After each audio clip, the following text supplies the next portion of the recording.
নবনীতা। আজ রান্না করব পেঁয়াজ কলি দিয়ে ট্যাংরা মাছ। ট্যাংরা মাছ রান্না করতে অনেকেই ভয় পায়, কারণ তেল ছিটকোয়। তো যাতে তেল না ছিটকোয় সেই রকম একটা পদ্ধতিতে আজ আমি রান্নাটা করে দেখাবো।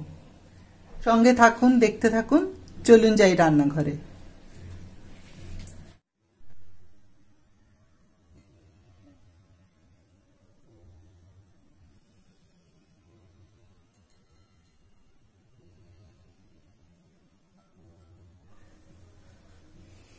আমি কড়াইতে দিয়েছি সর্ষের তেল আর দিলাম কালো জিরে ফোড়ন,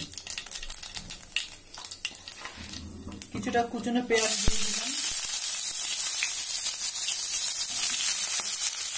আমি এখানে তেল ব্যবহার করছি ইমামি কাচ্চিঘানি মাস্টার্ড অয়েল, সেটা সবসময় করে থাকি, আজও তাই করছি। আর রান্নাটা পুরোটাই সর্ষের তেলেই হবে। পেঁয়াজটা একটু ভাজা ভাজা হলে অল্প সামান্য, তারপর আমি এতে পেঁয়াজ কুচি দেবো। পেঁয়াজগুলো হালকা ভাজা ভাজা হয়ে এসছে, ঠিক এই অবস্থাতে আমি পেঁয়াজ কলি দিয়ে দেব।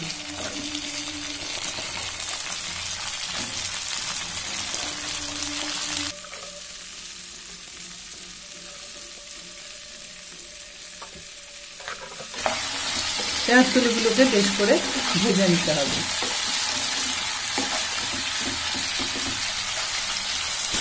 এখনো পর্যন্ত আমি কোনো রকম মশলা দিইনি এবং বইটা বিনা মশলাতেই হবে। পরপর দেখতে থাকুন, তাহলেই বুঝবেন। পেঁয়াজ কলিগুলো আর একটু ভাজা হোক, হলে আমি যা যা দেবার দেব। তবে এটা একদমই বিনা মশলা যাকে বলে, সামান্য মশলায় মাছটা আমি রান্না করব, দেখতে থাকুন। এখন অ্যাড করছি একটু লঙ্কার গুঁড়ো। সবসময় বলি ঝালটা নিজেদের আন্দাজ মতন।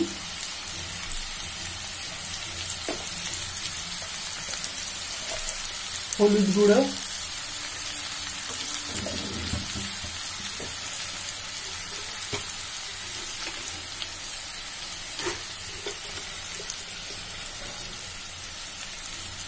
নুন হাফ চামচ দিলাম, যেহেতু মাছে মেশানো আছে। ওটা টেস্ট করে একটু পরে দেখতে হবে।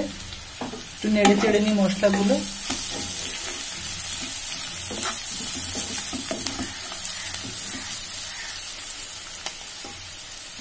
আর দেবো একটা টমেটো পিউরি। মিডিয়াম সাইজের টমেটোকে আমি পেস্ট করে এর সাথে অ্যাড করলাম।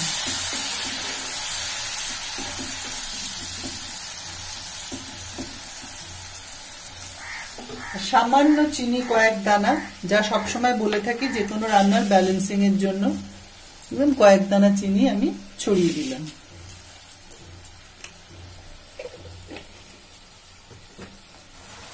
যেহেতু টমেটোর পিউরি গেছে, একটু ভালো করে কষা হবে।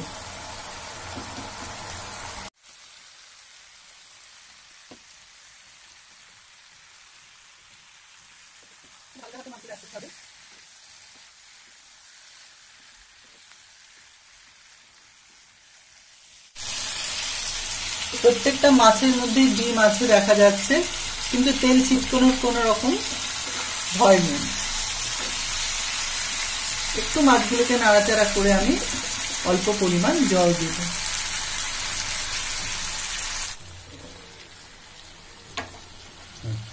এই অবস্থাতে আমি 1.5 কাপ মতো জল দিয়ে দিলাম।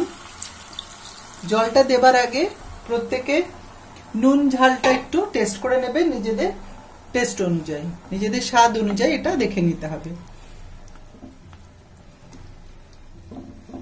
এভাবে আমি মিডিয়াম টু লোতে রেখে দেব 10 মিনিট।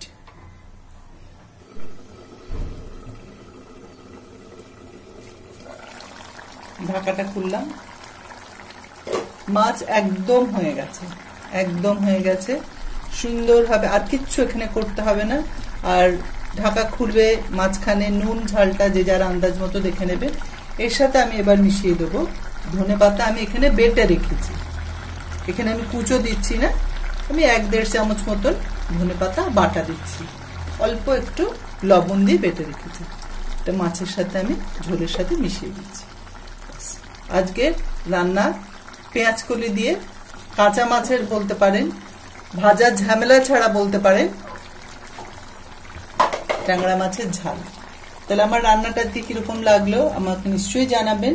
আমার চ্যানেল সাবস্ক্রাইব করবেন, লাইক করবেন, শেয়ার করবেন, আর এভাবে রান্না করে খেয়ে আমাকে কমেন্টে জানাবেন। তাহলে আমি খুব খুশি হব, খুব ভালো লাগবে। তাহলে আজ এই পর্যন্ত, সামনের দিন আবার নতুন একটা রান্না নিয়ে আমি দেখা করব। নমস্কার।